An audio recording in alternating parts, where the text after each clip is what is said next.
Following the monumental collapse the Blue Jays had last year, there are many questions circulating the team around who the Jays need to trade this offseason to become a true contender in the American League East. In this video, I'm going to break down the one asset that they do have that they do need to move in order to really become a true contender. So let's break it down.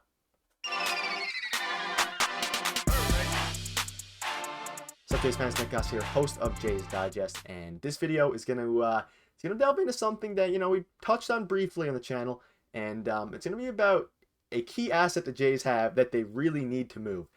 And of course, who is it? It is their catching situation. They have Gabriel Moreno, Alejandro Kirk, and Danny Jansen. All three of them are phenomenal players. Obviously, Gabby Moreno is the prospect.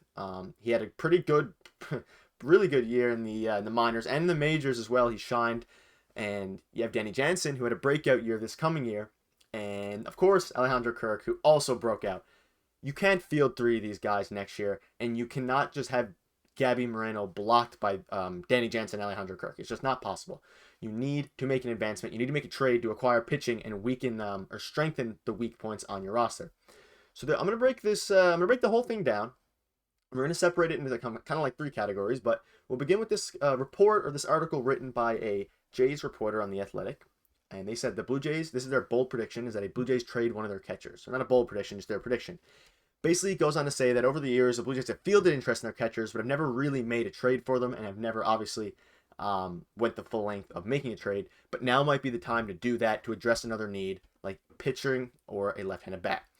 Obviously, Danny Jansen is 2 seasons away from free agency, so he might not get as much. Whereas Kirk and Moreno would come with much more control and, of course, would haul a significant package. So let's begin with Alejandro Kirk. Let's just start with he's Manoah's personal catcher. So if any deal involving Alejandro Kirk, Manoah would have to be fine with it and have to be fine with, of course, moving on to Gabby or Danny Jansen as his personal catcher.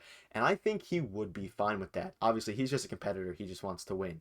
But you just had to make sure, it's something definitely important to mention. Now, if Ross decides to move Alejandro Kirk, he's going to get the most. Out of the three assets, he would probably give you the most haul back. Moreno would be close, but I think Kirk would give you a little bit more. Might be comparable, but essentially, Kirk was an all-star last year. He cooled off a bit towards the end of the year, but was a phenomenal hitter. Not too much power, but in the catching spot was just crushing the ball the other way. Lots of singles, and he was really a key part of this year's team. And, of course, he caught Manoah, as previously mentioned, and led him to, well, I guess Manoah led himself, but he was a catcher for Manoah who had a Cy Young candidate year, and I'm sure he will be top 5 in voting. So you kind of, if you're Ross Atkins, you say, do you trade Alejandro Kirk? Obviously, you'll get the most haul, or close to the most haul, but you're sacrificing a bit of hitting on the squad. So if you were to make a trade with Alejandro Kirk involved, you'd be looking for a controllable young starting pitcher, and a left-handed bat or a bullpen piece. You'd want to get both of those things unless the starting pitcher is someone amazing, like Sandy Alcantara or someone like that.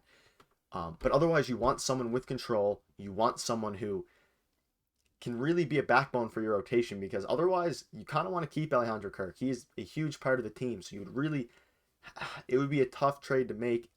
But it's someone you really have to consider trading, because we cannot have Gabby blocked by Danny Jansen and Alejandro Kirk this coming year. We cannot have all three. We need to address the weaknesses on our team by trading a point of strength, which is clearly catching, unless they plan on moving Gabby to the outfield or third base. But then you don't really get his true value because he has an elite arm back there. And his Gay and Collie skills, while weak last year, will slowly develop. So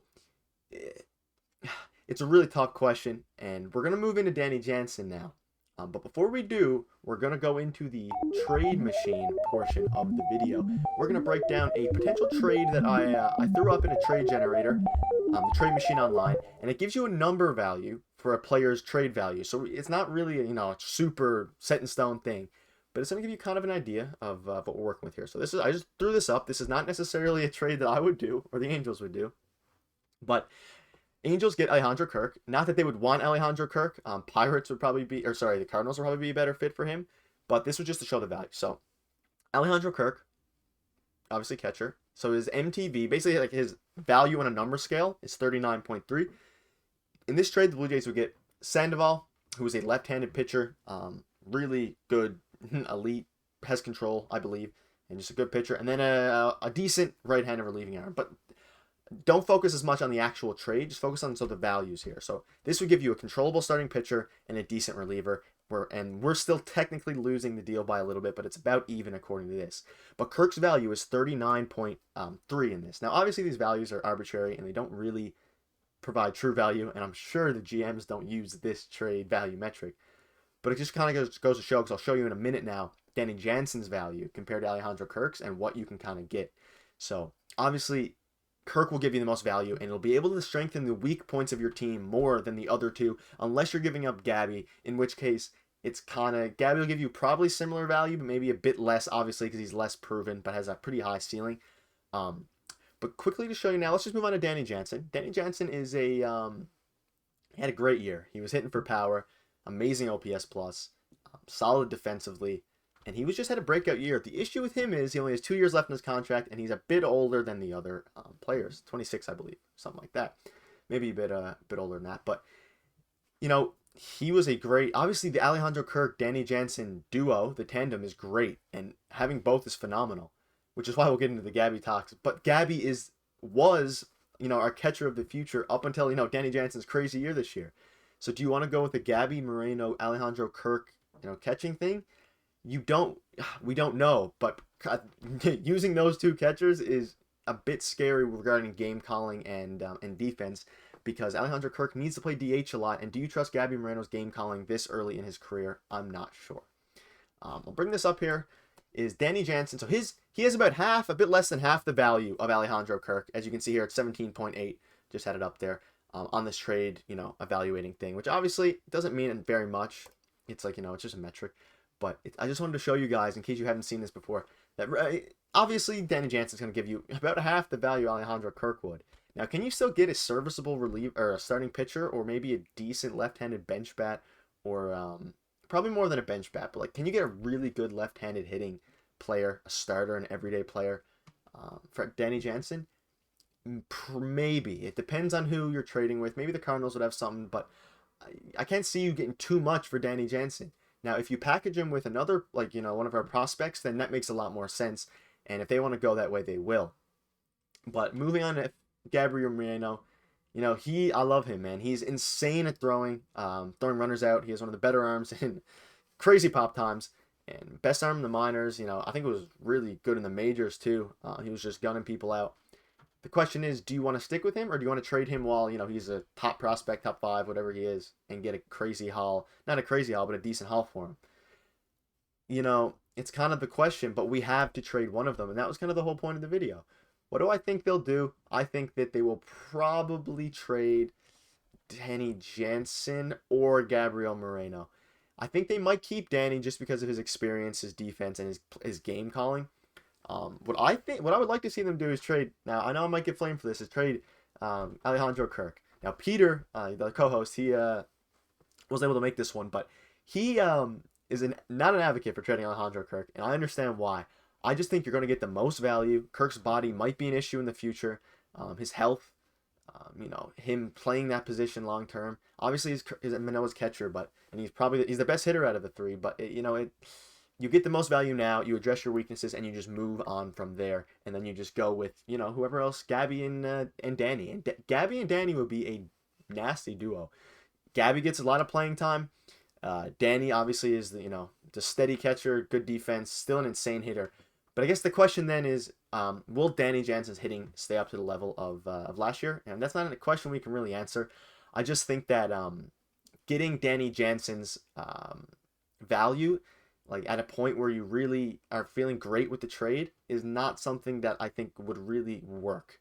I think they're better off trading Kirk, and I think they'd get much more value for Kirk, and would be able to shore up the weak points of our rotation or our left-handed issue. Now, obviously, I would hate to see Kirk go. And do I think they trade Kirk? I don't know.